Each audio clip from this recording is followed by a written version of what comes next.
Beberapa hamba Tuhan di Indonesia, misalnya Pak Stephen Tong. Pak Stephen Tong itu 13 tahun sudah pelayanan. Dia tidak pernah seperti kebanyakan pendeta yang merasakan pacaran, lalu pacaran tidak kudus, tidak ada. Menurut kesaksian, ya, dari 13 tahun itu Pak Stephen Tong sudah tidak aneh-aneh sampai hari ini. Dan mungkin ada pendeta lain lagi yang dia bukan orang sempurna, dia juga pasti ada jatuh bangun yang orang tidak kelihatan. Tapi sejauh manusia memantau, kesaksian sebagai suratan yang dapat dibaca oleh semua orang, orang tidak ketemu. Makanya ada yang tafsir mengatakan pokoknya tidak boleh ada cacat dari sebelum jadi pendeta sampai jadi pendeta. Harus terhormat sebelum jadi diaken dan sesudah jadi diaken.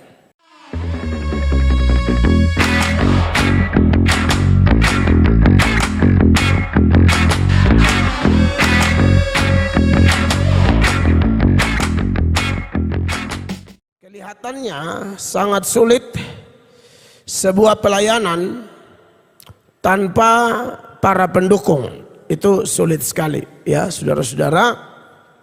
Semua hamba Tuhan, bahkan Tuhan Yesus sendiri, kelihatannya memberi teladan yang luar biasa seputaran sebuah pelayanan. Ya, Tuhan Yesus datang itu menjadi teladan bagi kita dalam banyak hal. Salah satunya dalam urusan melayani. Ya. Di dalam Matius pasal 20 ayat 28 misalnya dikatakan, sama seperti anak manusia datang bukan untuk dilayani, melainkan untuk melayani. Ungkapan sama seperti anak manusia berarti apa yang Yesus lakukan itu kita tiru. Itu maksud sederhananya begitu. Sama seperti anak manusia, sama seperti Tuhan Yesus datang bukan untuk dilayani, melainkan untuk melayani. Ya, kita semua sepakat bahwa sebenarnya Tuhan Yesus bisa melakukan pelayanannya sendirian. Itu kita sudah akui itu, ya, bahwa dia Allah yang jadi manusia. Yesus itu pribadi dengan dua natur, yaitu natur Allah dan natur manusia. Jadi bagi Yesus tidak ada yang mustahil melakukan pelayanan sendiri. Tetapi Yesus yang meminta saya dan Bapak Ibu, jemaat atau orang Kristen dimanapun Anda berada yang sedang mengikuti khotbah ini, Yesus yang meminta kita sama seperti dia. Salah satunya dalam urusan pelayanan. Pelayanan di sini melayani di gereja, melayani demi pemberitaan Injil, melayani demi kepentingan kerajaan Allah. Itu maksudnya. Yesus memberi teladan bahwa Yesus itu melayani selalu tim. Tim yang pertama ya Allah Tritunggal. Itu tidak bisa dihindari, ya, Bapa, Anak, Roh Kudus. Lalu tim yang berikut ada yang namanya agen rahasia Allah. Agen rahasia Allah itu malaikat. Almarhum pendeta Billy Graham pernah bikin satu buku kecil saja, tapi kayaknya tersebar di seluruh dunia. Itu dengan judul Malaikat Agen Rahasia Allah. Jadi selain Allah Tritunggal ada malaikat. Lalu ada gereja, dimulai dari teladan di mana Yesus memilih 12 rasul, saudara-saudara, untuk pelayanan. Dan kita tahu bahwa pelayanan Yesus sekali lagi dia memberi teladan, bukan dia tidak bisa lakukan sendiri. Satu nats yang sering saya munculkan ketika bahas tentang pelayanan berupa tim, dalam tim Tuhan Yesus adalah Lukas pasal 8 misalnya, ya, ayat 1 sampai ayat 3. Ada tim 12 rasul, ada perempuan-perempuan, kelihatan di ayat itu, perhatikan. Tidak lama sesudah itu Yesus berjalan berkeliling dari kota ke kota dan dari desa ke desa memberitakan Injil Kerajaan Allah. Ya, terus Ke-12 muridnya bersama-sama dengan dia. tidak cukup 12 murid saja. Dan juga beberapa orang perempuan yang telah disembuhkan dari roh-roh jahat atau berbagai penyakit, yaitu Maria yang disebut Magdalena. Betul. Yang telah dibebaskan dari 7 roh Lalu jahat. ayat 3 berkata, Yohana istri Kusa bendahara Herodes, Susana dan banyak perempuan lain. Perempuan-perempuan ini melayani rombongan itu dengan kekayaan mereka. iya, jadi saudara-saudara lihat ini, Sebenarnya sekali lagi Tuhan Yesus bisa khotbah sendiri, bisa. Cukup malaikat-malaikat agen rahasia Allah mengelilingi Yesus dalam urusan memberitakan Injil kerajaan Allah. Saya pikir pasti beres dan dahsyat. Tapi sekali lagi, data ini tidak bisa kita lupakan, kita pelajari bersama. Tuhan Yesus punya tim, baik laki-laki maupun perempuan di sekitar Yesus yang adalah Allah menjelma menjadi manusia. Di usia 30 tahun dia mulai mengajar, saudara-saudara. Karena itu memang tradisinya orang Yahudi, orang mengajar tuh usia 30 tahun. Dan luar biasa, data ini salah satu data yang luar biasa. Bahkan kalau Yesus ada masalah pun sebenarnya Tuhan Yesus juga bisa hadapi sendiri. Tapi Bapak Ibu, Injil Matius, Markus, Lukas, Yohanes memberi keterangan ketika Yesus di Taman Getsemani itu, dia sangat sedih, susah hati. Ada versi Injil yang mengatakan dia rasa seperti mau mati. Dan dia bilang, tolong berdoa bersama-sama dengan aku dulu. Artinya saya lihat, wah, sekali lagi dia bisa sendiri. Tapi dalam susah dan senang, saat dikelilingi orang, saat popularitasnya naik, saat dia menangis, dia susah hati, dia tetap butuh orang-orang di sekelilingnya. Makanya dalam Injil Matius ya, pasal 26 itu ya, di dalam ayatnya yang ke-37 dan seterusnya, 37 mengatakan demikian. Dan ia membawa Petrus dan kedua anak Zebedeus sertanya, maka mulailah ia merasa sedih dan gentar. Kemudian 38. Lalu katanya kepada mereka, hatiku sangat sedih seperti mau mati rasanya. Wow. Tinggallah di sini dan berjaga-jagalah dengan aku. Anda lihat itu. Kita jangan pakai standar kealahan Yesus ya. Dia tidak butuh orang. Tapi waktu dia menjelma menjadi manusia tanpa dosa, Yesus pernah mengalami keadaan ini, Bapak Ibu terkasih. Maka sulit dibayangkan kalau ada hamba Tuhan selain Yesus, yang hanya ciptaan, yang hanyalah orang-orang kotor yang dipilih, dibersihkan dan dipakai, dan sementara dipakai pun ada kemungkinan bisa gagal, ada kemungkinan bisa jatuh. Sulit dibayangkan kalau orang-orang selain Yesus ini, termasuk saya dan Bapak Ibu para pelayan atau semua pendeta dimanapun Anda berada, pendeta kecil, pendeta menengah, pendeta besar. Kecil, menengah, besar ini ya pandangan umum biasanya dilihat dari jam terbang, pimpin berapa banyak orang, popularitas, jumlah subscriber, followers, kayak gitu kali ya. Padahal di mata Tuhan, Tuhan yang paling tahu siapa besar, siapa kecil. Saya hanya berusaha ambil pandangan umum aja. Rasanya sulit sekali saudara-saudara kalau kita selain Yesus tanpa pendukung kekasih-kekasih Allah, itu sulit sekali. Ya, Musa urus pelayanan sendiri, manusia begitu banyak di Israel, mertuanya datang, mertua bilang, aduh Musa kau bikin apa ini dari pagi sampai sore, hanya urus konseling, dengar orang, satu hari bisa layani berapa orang. Jadi Yitro bilang, kamu tidak bisa begini, mesti pilih pemimpin 1000, pemimpin 100, pemimpin 50, pemimpin 10, sehingga mereka bisa urus. Kau tidak bisa sendiri. Kau tidak bisa sendiri. Bahkan hamba-hamba Tuhan yang boleh dikategorikan hamba Tuhan kaliber, yang sepanjang pelayanannya dipercayakan mujizat-mujizat, perkara-perkara hebat, seperti Elia, doa orang mati bangkit, mujizat-mujizat, perkara-perkara spektakuler sepanjang pelayanan Nabi Elia terjadi dengan begitu luar biasa.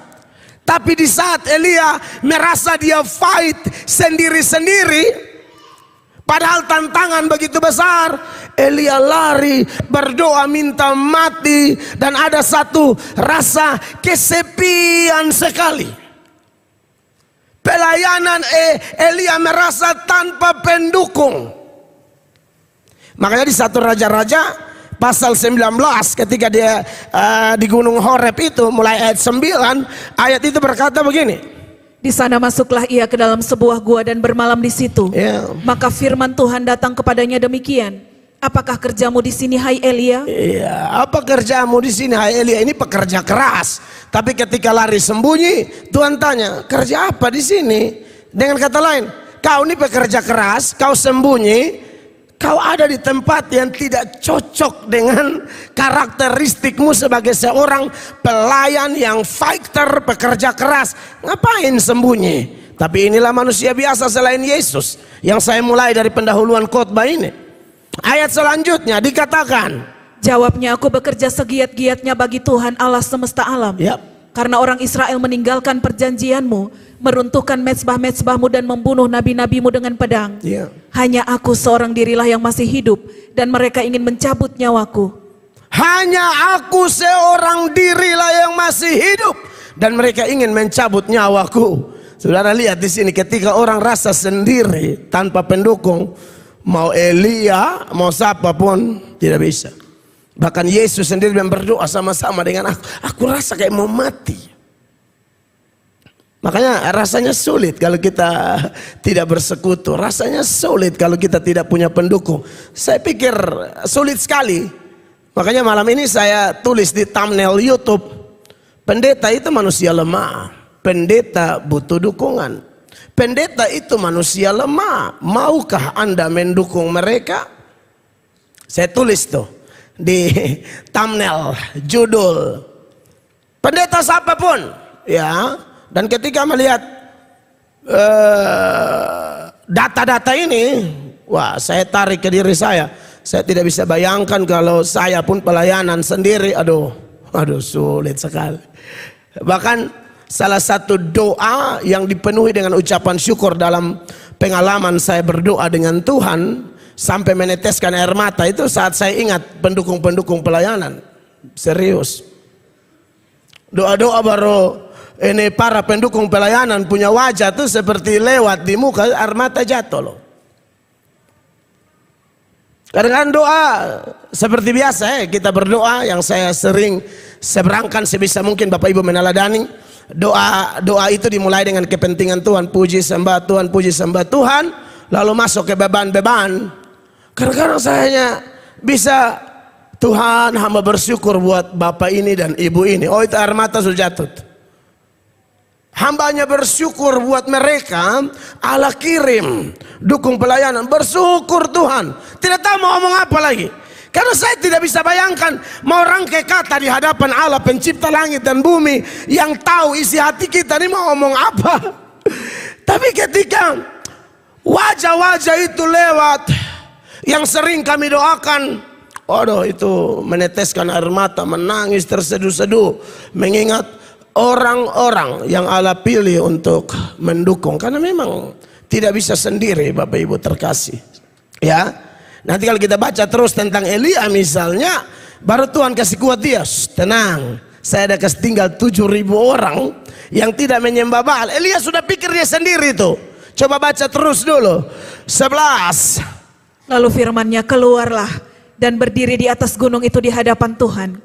Maka Tuhan lalu angin besar dan kuat yang membelah gunung-gunung dan memecahkan bukit-bukit batu mendahului Tuhan. Tetapi tidak ada Tuhan dalam angin itu. 12 terus.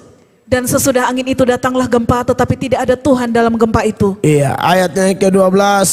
Dan sesudah gempa itu datanglah api, tetapi tidak ada Tuhan dalam api itu. Dan sesudah api itu datanglah bunyi angin sepoi-sepoi basah. Kemudian Segera sesudah Elia mendengarnya, ia menyelubungi mukanya dengan jubahnya, lalu pergi keluar dan berdiri di pintu gua itu.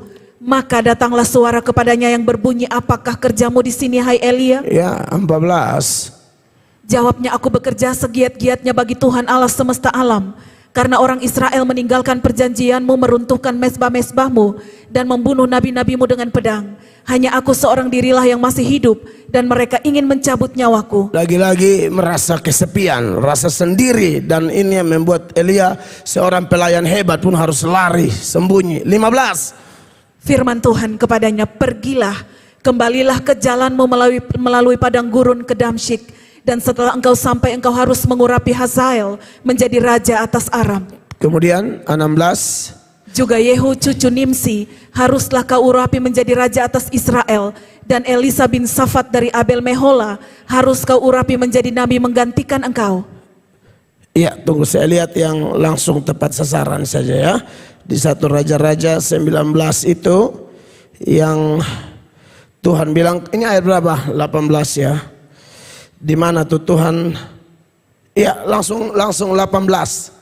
Tetapi aku akan meninggalkan 7.000 orang di Israel, Iya. yakni semua orang yang tidak sujud menyembah Baal dan yang mulutnya tidak mencium dia. Di saat Elia rasa diri sendiri, Tuhan tidak. Ada 7.000 orang yang Tuhan siapkan untuk mendukung pelayananmu. Orang yang hidup memang takut akan Tuhan. Satu Israel sudah dipengaruhi secara negatif oleh pemimpinnya, yaitu Ahab dan istrinya, sehingga Israel menyembah Baal dan berhala-berhala lain. Tetapi puji Tuhan, masih ada orang yang Tuhan siapkan. 7.000 dibanding satu Israel waktu itu sekali lagi sedikit ya. Jadi saya lihat nih lagi rame nih video-video saya yang dipotong-potong oleh kawan-kawan di channel sebelah, dan wah rame banget. Sampai ada kawan Kristen yang kasih masukan, Pak punya khotbah sudah enak, tapi ini mereka potong lalu kesannya serang Kristen. Ya, karena saya bilang kantong-kantong Kristen itu banyak sekali kebejatan moral, dan standar moralitas kita ya 10 hukum Allah. Itu standar moralitas. Jadi dia tidak harus jadi pembunuh, mungkin dia bukan penipu, tapi dia sembah berhala, itu bejat. Jangan omong kebejatan moral, ini langsung selingkuh. Bukan itu aja. Ada yang tidak selingkuh tapi tetap arwah-arwah, itu kebejatan. Nah, banyak orang yang lihat itu video-video lalu bilang, waduh gimana nih itu jadi senjata buat mereka serang. Tidak, bagus itu. Supaya kita kantong Kristen introspeksi diri. Ya, bukan barang baru ungkapan seperti itu. Dulu di Israel semua bejat, hanya 7.000 yang baik. Zaman Elia semua bejat, padahal umat pilihan Allah. Jadi jangan terlalu rasa tersinggung, padahal fakta. Kalau saya pribadi kan punya tujuan ngomong itu untuk merangsang orang bangkit. Kalau kau ada begitu, bangkit dong, malu kita. Fenomenanya sudah terjadi di mana-mana, di negara-negara mayoritas Kristen kan. Eropa, Amerika, Australia, gereja beralih fungsi jadi bioskop, jadi mall, jadi pasar, jadi apa lagi, gedung pertunjukan, jadi masjid. Itu kan benar. Harusnya kalau saya ngomong begitu, Kristen bangkit, bukan tersinggung bodoh-bodoh, bangkit supaya fenomena itu jangan terjadi. Apalagi prinsip pemberitaan Injil dimulai dari apa? Nyatakan dosa. Itu dosa besar. Dan metode penginjilan yang bernama Evangelism Explosion, ledakan penginjilan. Penginjilan itu bukan hanya kepada mereka yang belum percaya Yesus, mereka yang sudah mengaku Kristen pun perlu terjadi yang namanya reevangelisasi. Apa itu? Penginjilan ulang. Penginjilan ulang.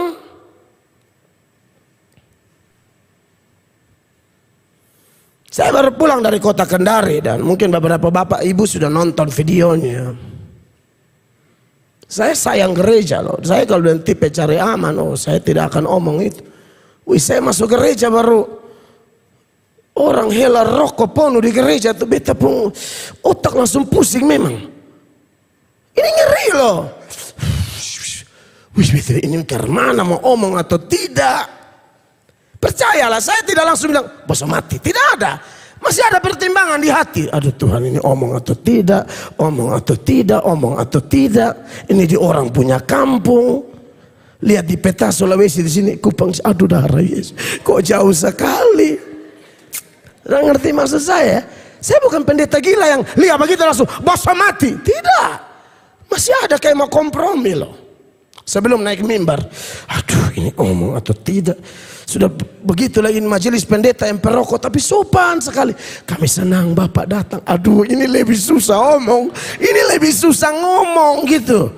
Aduh, karena mana ya? Pengalaman saya tuh khotbah saya akan lebih enak kalau kita masuk hadirat Allah, penyembahan kayak biasa kita punya. Tapi pendeta yang terdaftar di satu organisasi seperti saya cinta organisasi saya, Gereja Sidang Jemaat Allah Indonesia. Tapi saya juga milik banyak gereja dalam artian mitra.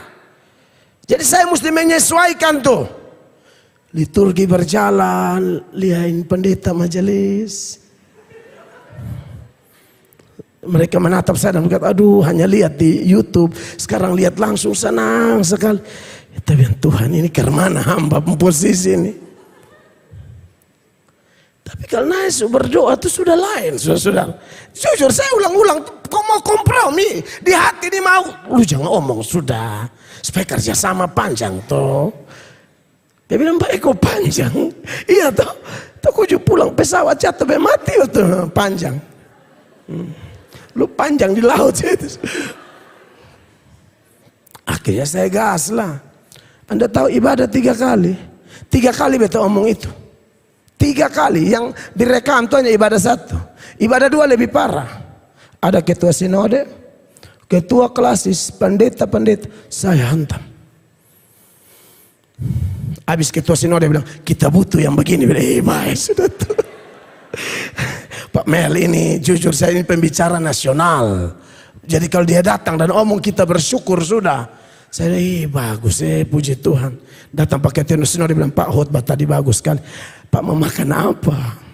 Tapi yang enak apa di sini? Ada restoran kita makan. Saudara-saudara, jadi saya tidak bisa tinggal diam. Makanya kalau ada komentar-komentar bodoh, ya, yang bilang, wah Pak omong begitu nanti orang Kristen tersinggung. Memang saya sengaja bikin tersinggung supaya bangkit. Sebab kalau sudah pelaku dan tidak tersinggung, itu urat rohani sudah putus tuh. Kalau masih tersinggung, itu masih ada tanda-tanda kehidupan. Dan sebagai manusia biasa saya mau bilang, itu masih ada peluang berubah. Bahkan kalau ada orang Kristen kawan pelayan yang masih merokok, kalau dia dapat lihat kami, dia kasih mati rokok saja. Sebenarnya saya antara jengkel tapi senang juga. Minimal dia masih mau kasih mati gitu loh.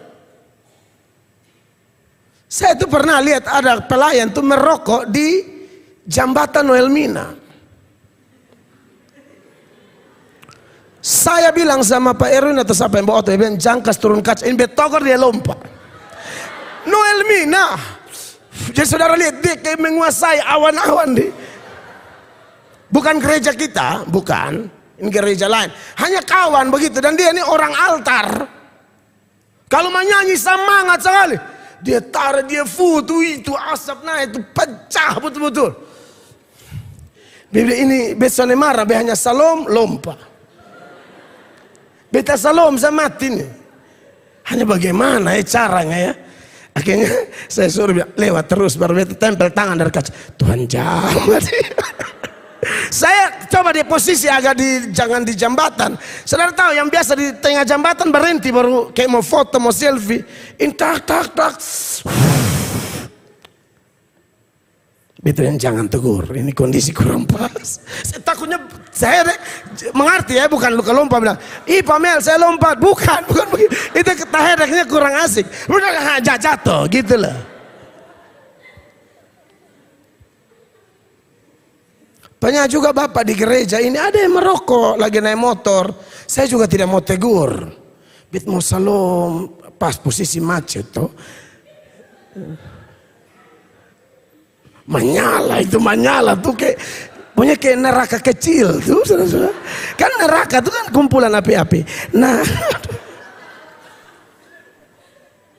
ya saya tidak bisa bayangkan kalau togor ini karmana. Saya aduh kasihan bebek saudara satu lebih sayang sendiri. Karmana ya dia pun cara ya. Bapak-bapak yang pernah isap rokok di motor sampai beta, kamu sudah sabar. Nah, Bapak Ibu terkasih, jadi sulit kita berharap Nanti Kristen mayoritas apa sulit. Beta rasa sampai kiamat sulit. Kelihatan yang jahat lebih banyak. Kalau saya lihat data-data Alkitab ya. Saya bisa buktikan dengan data-data cuma.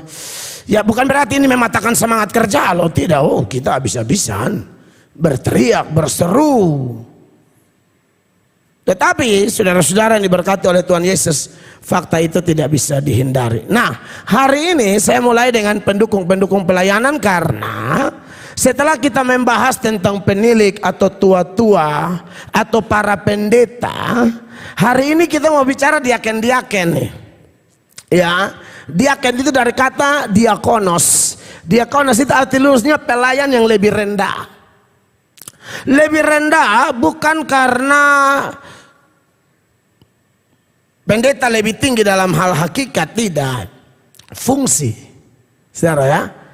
Makanya di sini penting juga nih bicara tentang diaken-diaken saudara-saudara ya. Makanya ayat 8 dari 1 Timotius 3 ayat ini bilang begini sama-sama. 1, 2, dan 3. Demikian juga diaken-diaken haruslah orang terhormat, jangan bercabang lidah, jangan penggemar anggur, jangan serakah. Dan 9, melainkan orang yang memelihara rahasia iman dalam hati nurani yang suci.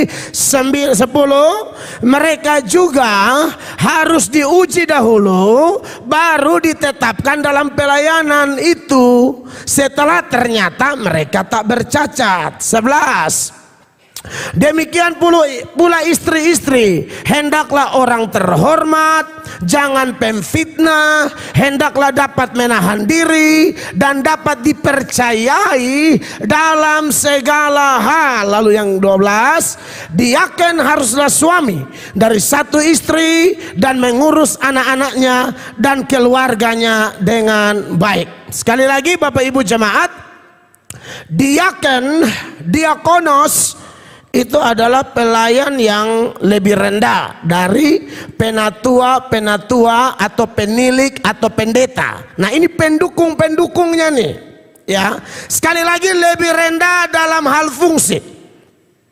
Lebih rendah dalam hal fungsi peran itu tidak berarti lebih rendah dalam hal upah. Belum tentu loh. Ya, kalau pendeta yang didukung malas dan diakennya lebih semangat, saya yakin diakennya upah lebih besar di sorga dalam pandangan Bapak. Ya, karena kalau pendeta sudah banyak pendukung, jadi pendeta berleha-leha, tidak berpikir, tidak kerja, tidak ini, tidak itu, tidak mempersiapkan porsinya dengan total terbaik, maka saya pikir jangan heran sekalipun peran mereka lebih rendah, tetapi mereka lebih diberkati. Nah contoh-contoh diaken yang ada di Alkitab di zaman rasul-rasul, contohnya Anda pernah dengar Stefanus, itu contoh diaken tuh. Stefanus itu diaken karena waktu gereja mengalami multiplikasi, pelipat gandaan, jiwa-jiwa tambah banyak, waduh rasul-rasul pelayanannya jadi terlalu banyak. Padahal rasul-rasul itu pelayanan utama firman, doa. Itu pemimpin. Firman, doa. Tapi karena tidak ada pendukung, maka firman dan doa kurang total. Ini rasul mesti urus lagi orang miskin, urus lagi ini itu. Akhirnya dibuatlah tim. Dan itulah diaken-diaken. Dipilih 7 orang yang terkenal baik. Salah satunya Stefanus. Makanya di Kisah Para Rasul pasal 6 itu mulai ayat 1. Ayat ini berkata begini. Pada masa itu ketika jumlah murid makin bertambah, Ya. timbullah sungut-sungut di antara orang-orang Yahudi yang berbahasa Yunani Ya. terhadap orang-orang Ibrani, karena pembagian kepada janda-janda mereka diabaikan dalam pelayanan sehari-hari. Nah ini tidak bisa rasul-rasul yang pikir lagi, tidak bisa. Ini mesti ada pendukung-pendukung. Di gereja-gereja tertentu kayak Gemit itu ada istilah diaken. Kalau kita memang tidak ada, ya. Tetapi menurut saya para pendukung-pendukung di sekitar pendeta itu saya pikir perlu belajar fungsi diaken seperti ini. Secara organisasi kita tidak ada istilah itu, majelis, diaken. Itu di gereja tidak selalu dipakai. Gereja mau pakai silakan, tapi kebanyakan tidak pakai. Nah, tetapi bukan berarti tidak ada pendukung kan. Ada departemen kaum wanita, departemen kaum pria, departemen sosial, departemen doa, departemen misi, departemen kaum muda, departemen remaja, departemen anak. Itu ada. Nah, itu pendukung-pendukung dari pendeta, ya. Dikatakan bahwa pelayanan mulai kacau karena tambah banyak. Perhatianku kepada orang-orang miskin mulai menurun.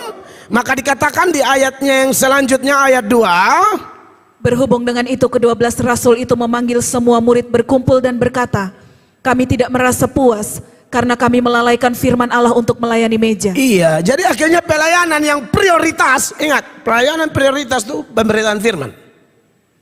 Bukan urus meja ini itu, bukan. Yang paling pertama firman. Tapi karena konsentrasi sudah terbagi, apalagi jemaat mula-mula kan yang bergabung paling banyak orang miskin. Jadi mesti layani meja, mesti layani bantu ini itu. Jadi Rasulullah bilang, wah kalau kita urus ini kapan kita belajar firman?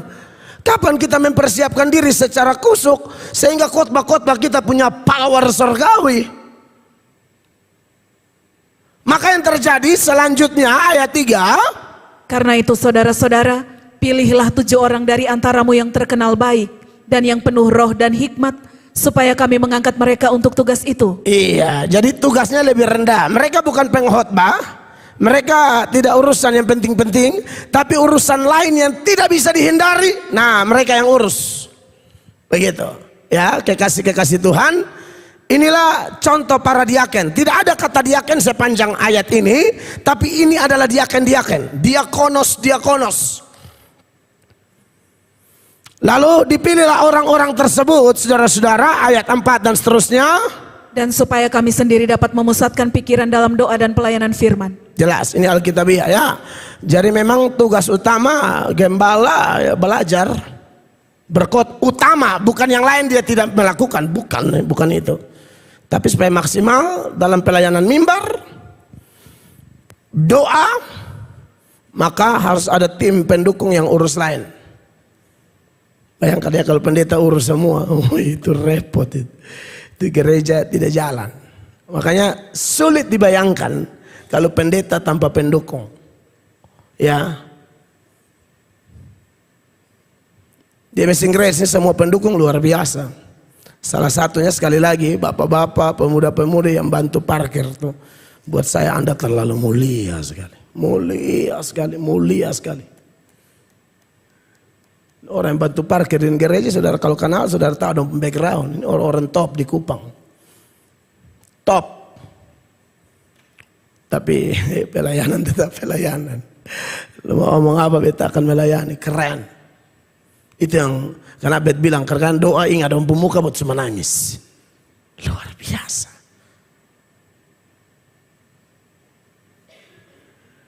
Bayangkan kalau tidak ada orang punya hati untuk itu. Wih, kacau kita menjalan raya di muka kondisi gereja mulai begini. Kecuali suatu saat Tuhan kasih gereja dengan tanah besar, parkiran. Itu pun tetap butuh teman-teman yang memberi diri, siap untuk itu. Wih, saya tidak bisa bayangkan kalau mereka tidak ada atau mereka tidak mau. Ada tapi tidak mau. Aduh, kacauin gereja. Ya, terima kasih banyak buat bapak-bapak, pemuda-pemudi. Anda orang-orang keren, tapi Anda mau melayani parkir buat saya itu dahsyat. Hebat sekali, luar biasa sekali. Kalau tidak saya khotbah pun tidak konsentrasi. Karena dengar spion patah. Bagaimana saya bisa konsentrasi dengan ada jemaat pun spion auto mahal patah. Spion tuh ada harga 2 juta sampai 4 juta loh spion. Satu spion kanan. Bayangkan kalau ada khotbah-khotbah pumpang di luar sana. Mesti simpan ini mic, mesti urus di sana baru naik kembali. Jika tuh kayak gereja gila. Pak dong tunggu pilih ya. Beturun, beta naik lagi begitu. Mau jadi apa ini gereja? Saudara bisa bayangkan itu. Percayalah, sampai hari saya tidak pernah merasa bahwa ini gereja berdiri atau berkembang, berdiri, berkembang. Ya hanya karena saya tidak pernah di hadapan Tuhan dan di hadapan jemaat saya omong jujur ini. Di mana-mana saya khotbah saya omong begitu. Silakan cek di media kalau saya khotbah di luar. Ketika singgung saudara, paling banyak saya singgung itu. Saya bersyukur buat tim yang luar biasa.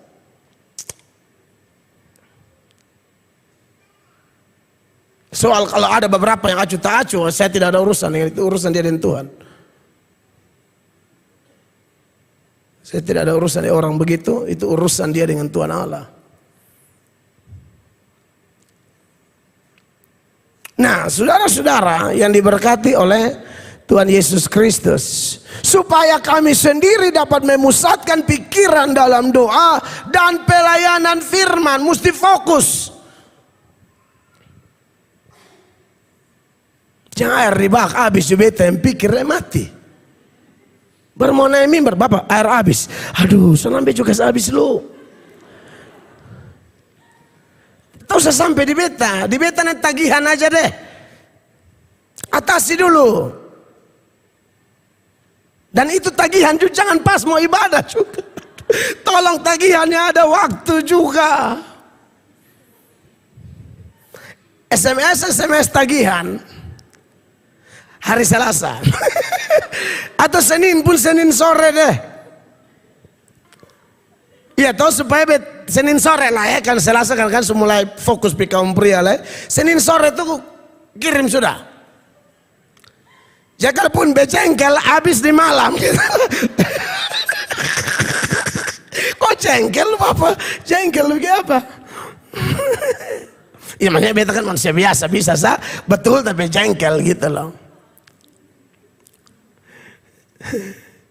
Jadi tagihan tolong ya Senin sore 1:30 deh, 1:30 please deh ya, jangan di bawah itulah ya kan. Makanya kalau biasa lihat tim gereja yang biasa menagih kalau WA beta bale handphone, beta bale apalagi mau jam makan nih masuk 3, waduh ini nota semua nih. Saya bale makan siap diri. Ini transfer nih banyak nih. Damai saja betul tuh.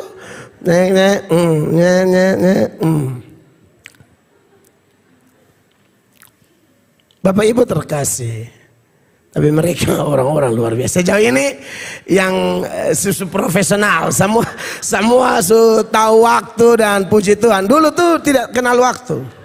Tidak kenal, ibadah 1 tuh jam 10 tuh, 10 kurang 5 tuh WA masuk. Itu kan tidak bisa memusatkan pikiran. Oke, dalam doa dan firman. Terima kasih buat tim pelayan yang luar biasa. Ya, baterai mic habis ada, kalau ada doi beli dulu, nanti gampang, nanti baru. Serius loh, beli dulu ya. Nah jadi saudara-saudara memang butuh orang-orang begini ya. Kemudian ayat 5 sebagai pembanding. Usul itu diterima baik oleh seluruh jemaat. Puji Tuhan. Lalu mereka memilih Stefanus, seorang yang penuh iman dan Roh Kudus, dan Filipus, Prokorus, Nikanor, Timon, Parmenas, dan Nikolaus, seorang penganut agama Yahudi dari Antioquia. Betul. 6. Mereka itu dihadapkan kepada rasul-rasul, lalu rasul-rasul itu pun berdoa dan meletakkan tangan di atas mereka. Itu tanda peneguhannya tugas. Nah kekasih Tuhan, jadi sekali lagi terima kasih buat para pendukung dan semua saudara di gereja Anda masing-masing, karena banyak yang ikut khotbah-khotbah kami di media. Dukunglah pendetamu, dukunglah gembalamu sehingga dia bisa pusatkan pikiran pada doa dan firman ya.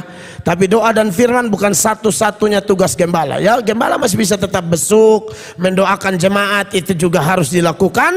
Tetapi paling utama adalah persiapan firman Tuhan, karena Tuhan paling tahu kebutuhan dari jemaat yang sudah datang dengan rasa lapar dan haus untuk menerima firman, dan keintiman seorang pengkhotbah dengan Tuhan itu akan menentukan pesan-pesan apa yang Tuhan mau salurkan melalui dia kepada jemaat-jemaat yang sudah korbankan waktu, korbankan segala macam untuk hadir di ibadah. Begitu. Jadi terima kasih ya buat dukungan jemaat-jemaat. Nah, diaken-diaken ini karena mereka pendukung, ini tidak bisa dipisahkan. Ini satu paket yang tidak bisa dipisahkan dari yang didukung. Diaken-diaken yang mendukung para penilik atau penatua juga ada syarat-syaratnya. Tidak asal, wah karena dengar begini, saya mau. Ingat, pekerjaan kita ini pekerjaan yang kudus, pekerjaan yang terhormat, pekerjaan yang tujuannya membawa hormat dan kemuliaan bagi Allah Tritunggal. Jadi tidak bisa hanya mau, tapi ada syarat-syaratnya. Sebagaimana penilik atau pendeta atau tua-tua punya syarat-syarat, diaken wajib. Perhatikan ayat 8, kekasih Allah. Demikian juga diaken-diaken haruslah orang terhormat, jangan bercabang lidah, jangan penggemar anggur, jangan serakah. Terus ayatnya yang ke-9, melainkan orang yang memelihara rahasia iman dalam hati nurani yang suci. Iya, sampai di situ. Saudara-saudara yang diberkati oleh Tuhan Yesus, dimulai di ayat 8 itu dikatakan demikian juga diaken haruslah orang terhormat. Saudara-saudara, mungkin ada orang yang tafsir syarat-syarat seperti ini. Seperti kalau penilik kemarin, saudara masih ingat ya, syaratnya apa? Tak bercacat. Ya. Di sini bilang terhormat.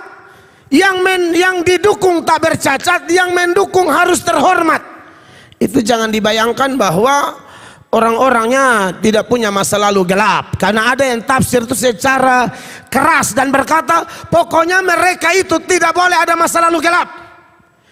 Sepanjang hidupnya tidak ada cerita kelam dalam kehidupan mereka. Banyak orang yang memuji beberapa hamba Tuhan di Indonesia. Misalnya Pak Stephen Tong. Pak Stephen Tong itu 13 tahun sudah pelayanan. Dia tidak pernah seperti kebanyakan pendeta yang merasakan pacaran, lalu pacaran tidak kudus, tidak ada. Menurut kesaksian ya, dari 13 tahun itu Pak Stephen Tong sudah tidak aneh-aneh sampai hari ini. Dan mungkin ada pendeta lain lagi yang dia bukan orang sempurna, dia juga pasti ada jatuh bangun yang orang tidak kelihatan. Tapi sejauh manusia memantau, kesaksian sebagai suratan yang dapat dibaca oleh semua orang tidak ketemu. Makanya ada yang tafsir mengatakan pokoknya tidak boleh ada cacat dari sebelum jadi pendeta sampai jadi pendeta. Harus terhormat sebelum jadi diaken dan sesudah jadi diaken. Apakah memang harus tafsir begitu? Karena kelihatannya sulit dapat hamba Tuhan begitu. Ya kayak pengalaman Pak Stephen Tong, ada juga saya kenal pendeta yang dipakai dari belasan tahun. Tapi ujung-ujung ada jatuh juga setelah pertengahan pelayanannya. Jelas tafsiran itu tidak dibenarkan ya. Kalau pakai tafsiran itu, Paulus itu tidak layak melayani. Paulus itu bukan diaken, penilik, penatua, rasul. Jadi saudara jangan khawatir kalau Anda dan saya punya masa lalu buruk. Tafsiran itu tidak bisa dipakai. Karena kalau bisa, sekali lagi Paulus tidak layak jadi rasul. Paulus pembunuh. Kalau Anda kata tafsiran itu dipakai, bagaimana mungkin seorang Musa bisa pimpin setelah bunuh orang? Jadi saudara jangan khawatir kalau kita semua punya masa lalu yang gelap, kelam, kotor, tidak apa-apa. Tetapi kalau mau masuk dalam pelayanan, entah kita penilik-penilik seperti yang kita bahas minggu-minggu lalu, atau saudara pendukung para penilik atau para pendeta itu, gembala-gembala itu, ini syarat harus diperhatikan. Sudah, masa lalu tetap masa lalu, yang lama sudah berlalu, sesungguhnya yang baru sudah datang. Amin. Dan ketika kita hidup baru, itu yang diperhitungkan di dalam syarat-syarat ini. Atau syarat-syarat ini, baik penilik maupun diaken, itu diperhitungkan setelah mereka hidup di dalam Kristus, Kristus hidup di dalam mereka, firman Kristus hidup di dalam mereka, Roh Kudus dimeteraikan di dalam mereka. Terhitung dari situ, dia adalah orang terhormat. Terhormat, terjemahan bahasa Inggris beda-beda. Ada yang menerjemahkan dia orang serius. Ya, serius dan dihormati. Makanya saudara-saudara, dalam Barnes Notes dia bilang begini, mereka harus adalah orang-orang yang oleh kelakuan atau sikap mereka yang serius akan menimbulkan hormat. Jadi akumulasi tafsiran-tafsiran bahwa orang terhormat orang yang serius. Dulu tidak serius, walaupun Kristen, omong pelayanan suka-suka dia, tidak ada keseriusan, tidak ada perhatian yang sungguh-sungguh terhadap sebuah pelayanan. Itu dulu. Tapi sekarang tidak mau. Saya mau serius. Saya sudah capek dengan ketidakseriusan. Dan ketidakseriusan seringkali mendapatkan teguran-teguran dari Tuhan. Karena Tuhan sayang kita toh. Tuhan tegur kita supaya kita serius. Tuhan tegur supaya kita jangan main-main, jangan acuh tak acuh. Harus serius, saudara. Kehidupan Kristen itu kehidupan yang serius. Jadi jangan terlalu dengar itu omongan-omongan orang yang masih mau kompromi dosa. Dan mereka suka bilang begini, pelayanan, tapi kan masih di dunia. Oh, justru masih di dunia kita disuruh serius. Karena serius tidak perlu di sorga. Karena waktu masuk sorga itu pakai tubuh kemuliaan, itu otomatis kita serius. Tapi kita masih pakai ini tubuh, kita latih diri kita sedemikian rupa untuk serius dalam kelakuan, dalam pelayanan, supaya kita dihormati. Saya sekali lagi saya mitra banyak gereja. Jangankan diaken, peniliknya sekalipun, ketua majelis pendeta yang tidak serius dikomplain dan tidak dihormati oleh jemaat. Kenapa? Bukan karena jemaatnya memang kurang ajar, bukan, pendetanya tidak serius. Tidak ada keseriusan dalam pelayanan.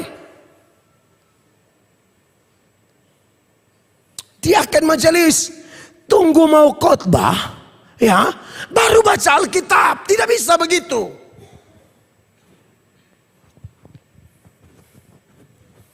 Harus ada keseriusan, rasa beban, belajar dan lain sebagainya.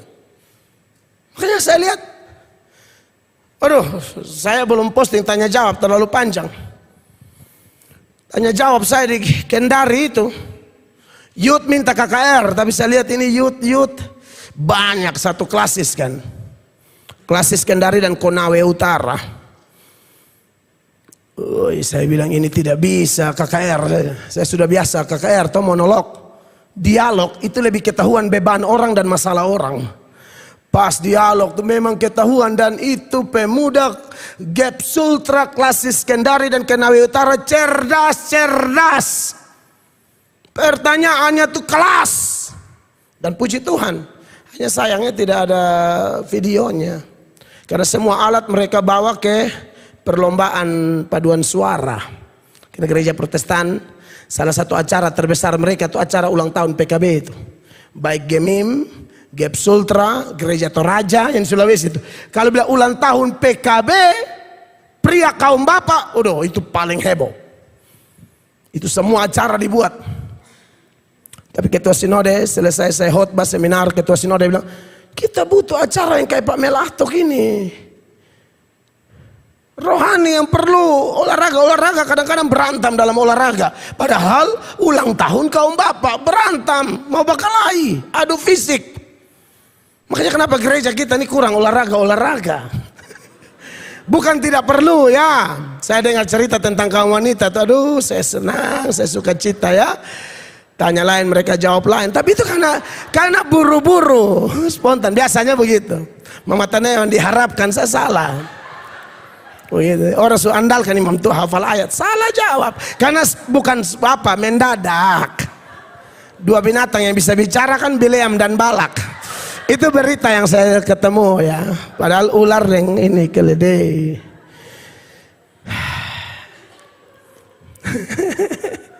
Keren loh ibarat. Kaum bapak harus buat nih ya. Ini tolong. Nanti beta minta kaum wanita yang susun pertanyaan. Bagus sekali. Pokoknya usahakan yang menjebak dan ketolian. Dan siapa yang konsentrasi, siapa yang banyak dengar khotbah, siapa yang itu di situ akan Tuhan bukakan semua. Haleluya. Nah, kekasih-kekasih kita harus orang terhormat ya. Jaga sikap kita. Kalau masa lalu kita sudah buruk, tak usah bawa-bawa masuk ke dalam pelayanan. Kasihan, kita jadi masalah buat pelayanan. Segala kedagingan kita belajar, paku sendiri, salibkan sendiri. Angka paku tuh gambar saudara pun dosa, titik di triplex tuh anggap saat paku dosa. Amin. Maksudnya salibkan itu kedagingan. Jangan bawa masuk dalam pelayanan.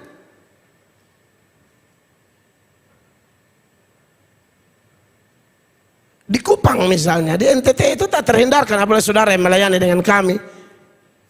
Saudara bikin tak salah bahasa begitu. Ini nih yang maksudnya angkat tangan, rentangkan tangan, lancang depan. Ini nih, kau bilang saya tetap bela Anda. Saya bilang, oh iya tim kami. Hati ini hancur sekali. Mau bilang tidak mungkin, saya bilang bukan, tidak mungkin itu. Iya dengan kami. Ima beta omong, bapak jangan marah. Lu bisa tahu saya omong. Tapi ada juga yang akhirnya ngomong. Ya ternyata saudara, bukan hanya pendeta, saudara yang di sekitar kami nih, Anda tuh orang-orang terhormat. Terhormat saudara-saudara. Serius dalam kelakuan, dalam pelayanan, dan menuai hormat. Itu maksudnya orang terhormat.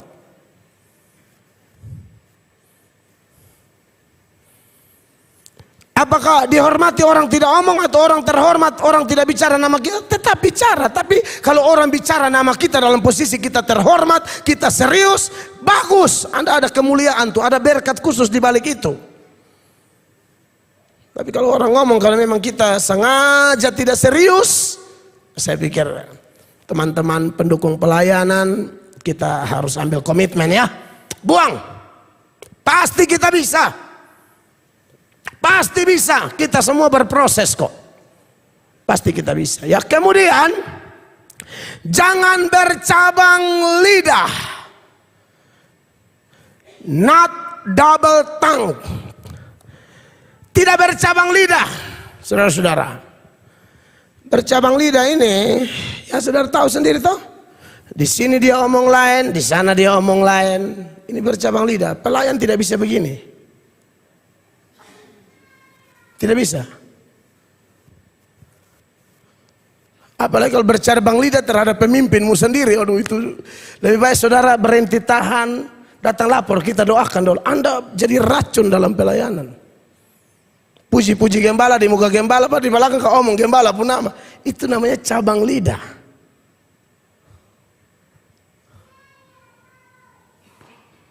Dan orang begini pasti penipu. Cabang lidah itu penipu, pendusta, tidak dapat dipercaya. Kan Bapak Ibu jemaat, kita sudah ngomong kan. Kalau saudara dia terasa sesuatu yang ini pernah mesti omong nih Bapak Gembala, harus omong langsung.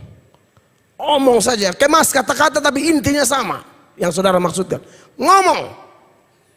Jangan Anda puji-puji gembala misalnya, lalu ternyata di luar lain. Bukan cuma kepada gembala, sesama pelayan saudara-saudara. Kalau rasa tidak suka, ambil waktu dengan penuh hikmat, dengan penuh kasih. Karena teman pelayan yang mungkin ada dalam kesalahan, dia bukan musuh, dia adalah saudara yang butuh ditolong. Bukan musuh, bukan kompetitor. Jadi jangan lidah bercabang terhadap dia juga. cium baru tambah gagah. Dia bisa omong tambah gagah, tapi di belakang dia omongin satu. Saudara, ini Anda jatuh dalam hal ini nih, kita bertobat. Itu lidah bercabang tuh.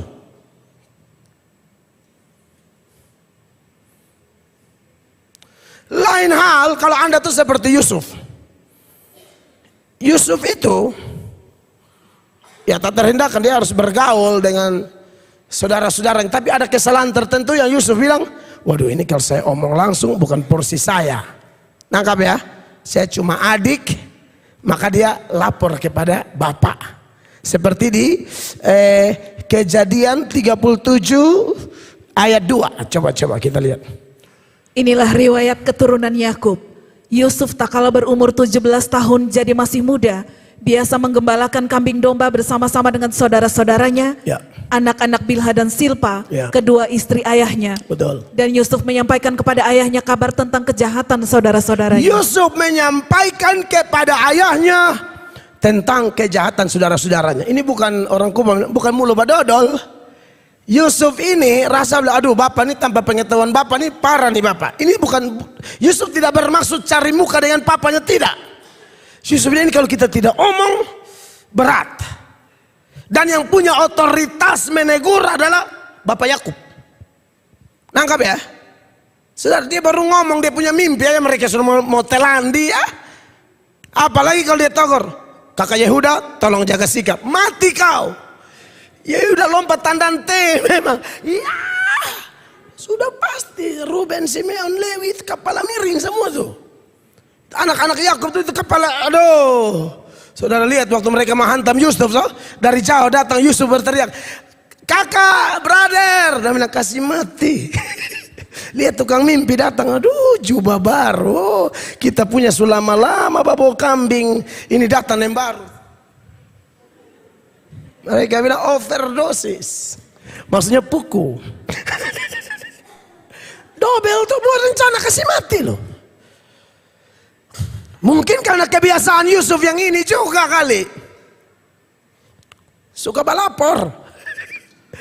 Perlu ada karunia balapor di gereja. Perlu, tetapi dengar nih. Buat mulu-mulu balapor, Anda tidak selalu berdosa ya. Karena masalahnya gembala Anda ini tidak punya karunia penglihatan atau karunia drone yang bisa keliling semua rumah dari atas atap mengawasi, tidak bisa. Jadi tolong laporan-laporannya dari hati yang paling mengasihi Tuhan. Amin. Saudara tidak benci saudara Anda, tapi kami yang omongan tidak enak. Bapak bisa omong tuh, ini kami aduh bingung juga nih Bapak. Tapi Bapak jangan kasih tahu kami. Oh tidak, saya kasih tahu. Tidak, saya tidak kasih tahu. Itu pendetanya bodoh. Pendetanya bodoh. Masa kasih tahu? Tidak boleh dong. Amin Bapak Ibu. Iya. Jadi begini, ini Om Sapan tahu betul ada omong bu. Bayangkan kalau pendeta model begitu, pendeta adu domba. Tidak boleh. Ya. Nah, Bapak Ibu terkasih, jadi boleh-boleh saja. Bahkan ada istri yang kasih tahu suaminya karena istri rasa, kasih tahu tentang suaminya karena istri rasa, wah ini kalau beta ya omong nanti hal. Apalagi Bapak tuh ada angka-angka besi lah. Iya. Lah Bapak tuh. Lah Bapak gembala ya omong. Supaya aman. Dan itu sering ada hasil. Betul. Kalau dengan istri dia tidak mau dengar. Tapi Bapak gembala dia mau dengar. Puji Tuhan, kan bersyukur. Makanya ada ibu-ibu yang bilang begini, Bapak saya bingung dengan suami saya. Saya omong dia tidak mau dengar. Maka bilang, Bapak ya omong dia senang dan dia mau. Berarti ada tanda-tanda baik, tinggal saya arahkan. Ingat, istri omong itu juga sama Tuhan pakai. Jangan hanya hargai kita, tidak hargai istri. Sama. Tapi minimal pintu sudah buka toh. Jadi, Bapak Ibu jemaat terkasih, jangan lidah bercabang. Kalau ada saudara begitu, lebih bertobat. Kalau ada yang pancing-pancing omong nama orang, saudara dengan bijak alihkan saja. Atau bilang, sen samain mata sah. Dia balik. Nah, ini kurang ajar ini orang. Waktu suruh kau diam dia terus. Tolong bakusen ya. Bakusen ya. Beda dengan saudara kalau cerita kawan-kawan punya lucu-lucu, itu beda loh ya. Beda, itu kita memang hidup bercanda di tim biasa begitu. Lucu-lucu itu beda, tapi tetap jaga yang terlalu pribadi. Tidak perlu tuh. Tolong baator satu semua kita. Sekali-sekali juga saudara juga send Bapak Gembala juga. Ya, kalau Bapak Gembala misalnya keceplosan mau omong, Bapak jangan lupa Bapak punya khotbah sendiri. Oh itu beta malu setengah mati itu. Pasti malu sekali dan harus berani Bapak Ibu. Tidak apa-apa. Saya tidak akan lihat Anda sebagai musuh. Beta omong khotbah berikut kasih tahu itu cerita di sini. Keren. Amin Bapak Ibu. Kita dilatih untuk tidak lidah bercabang. Kan Anda tahu yang paling lidah bercabang di dunia itu dimulai sama setan.